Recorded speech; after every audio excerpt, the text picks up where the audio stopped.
कौन सी कहली है वो जर्मिनेशन जी जी हाँ। तो ओकरा की डीभी निकले छी ओकरा कहे छी। जी हाँ चरित्र भाई, आप बहुत अच्छा समझे हैं। जब पौधे 2 से 4 पत्ते के हो जाते हैं तो उसी को जर्मिनेशन कहते हैं। अब समझ गेली, हम सब कोई समझ गेल होते, हम बुझाइत हते। कविता जी, सिंचाई के बाद हम बात करते हैं उर्वरक प्रबंधन की। उर्वरक प्रबंधन भी आजकल खासा महत्वपूर्ण हो गया है, इस पर भी उत्पादन का स्तर काफ़ी कुछ निर्भर करता है। तो मक्का की फसल के लिए उर्वरक का समुचित प्रबंधन किस प्रकार से किया जाए? नेत्रजन की पूर्ति के लिए हम जो यूरिया इस्तेमाल करते हैं वो 3 किश्तों में। पहला तो है बुआई के समय, दूसरा है नी हाई स्टेज में और तीसरा है धनबाल निकलने समय। बराबर रेशियो में डालना है, 40-40 और 40। इसके लिए हम 90 किलो यूरिया प्रति हेक्टेयर की दर से डालते हैं। और हाँ, ये बात ध्यान में ज़रूर रखें कि उर्वरक डालने से 2-3 दिन पहले सिंचाई अवश्य कर ले। मैडम जी, आजकल देखे छी कि चारों तरफ किसान भाई यूरिया सल्फेट कौन ची खाद डाले छथिन जमीन में, तो का ओसे जमीन के मट्टी में कोई असर खराबी न करे थे? जी हाँ बिल्कुल, इससे मिट्टी की उर्वरता क्षमता बहुत ही कम हो जाती है, घट जाती है। इससे कोई भी फसल इस मिट्टी में अच्छे नहीं हो पाएगा।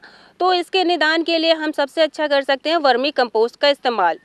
मक्के की फसल के लिए 500 किलो प्रति हेक्टेयर की दर से वर्मी कंपोस्ट का इस्तेमाल कर सकते हैं और ये मार्केट में आसानी से मिल जाता है और इसकी कीमत भी बहुत कम है।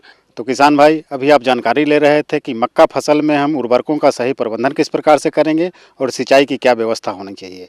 आइए हम फिर से आगे इनसे जानते हैं कि मक्का फसल की सामयिक देखभाल हम किस प्रकार करेंगे। कविता जी, किसी भी फसल के लिए देखभाल काफ़ी ज़रूरी होता है। यदि उस पर उदासीनता बरती गई तो उसका खामियाजा किसानों को भुगतना पड़ता है और उनकी आमदनी काफ़ी कम हो जाती है। तो मक्का की फसल की सामयिक देखभाल किसान भाई किस प्रकार से करेंगे, इसके बारे में बताएं। किसान भाइयों, मक्का की खेती में, मक्का फसल में खरपतवार नियंत्रण करना अति आवश्यक है, खासकर बथुआ और भांग से। अन्यथा इससे 40 से 50% तक उत्पादन में कमी आ सकती है। तो अगर हम हाथ से निकौनी कर ले तो बहुत ही अच्छा है, लेकिन इससे लेबर कॉस्ट बढ़ जाता है। तो अगर हाथ से निकौनी करना संभव नहीं है तो हम रासायनिक विधि अपना सकते हैं। रासायनिक विधि अपनाने के लिए सबसे अच्छा है 2,4-D का इस्तेमाल।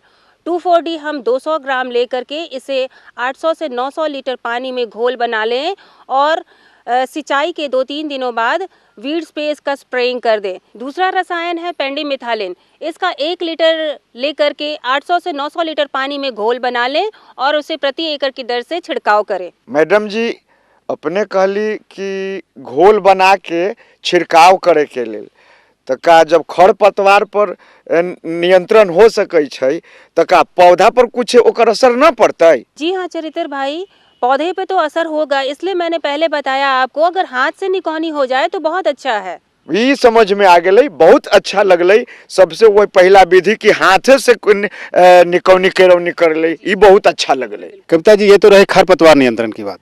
जब मक्का के पौधे बड़े हो जाते हैं तो उस समय उनको किन किन चीज़ों की ज़रूरत होती है, किसान उसकी देखभाल कैसे करेंगे, उसके लिए क्या सावधानियां बरतनी जरूरी है, इससे अवगत कराएं। फसल जब 6 से 7 पत्ते के हो जाते हैं उसमें काफ़ी बीमारियां लगने लगते हैं, कीट लगने लगते हैं, जिसकी रोकथाम करना अति आवश्यक है। अतः अन्यथा उपज में कमी आ जाएगी।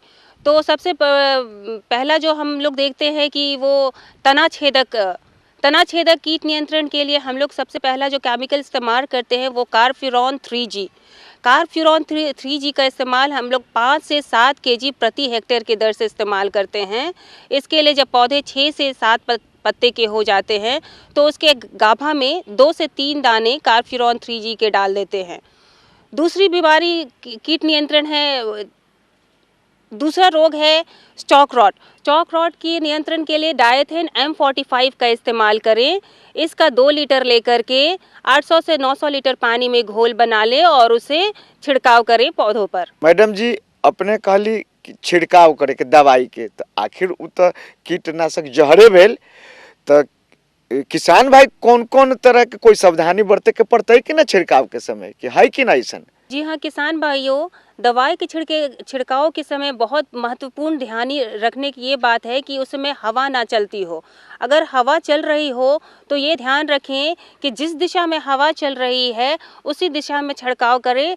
अन्यथा जो छिड़काव कर रहे हैं वो किसान भाई आप पे पड़ सकता है तो आपको नुकसान हो सकती है। जी मैडम जी, हम समझ गेली और समझे छी कि सब लोग समझ गेल हथिन कि दवा के छिड़काव कैसे कल जतै। मैडम जी, खेत में घूमत समय कोनो कोनो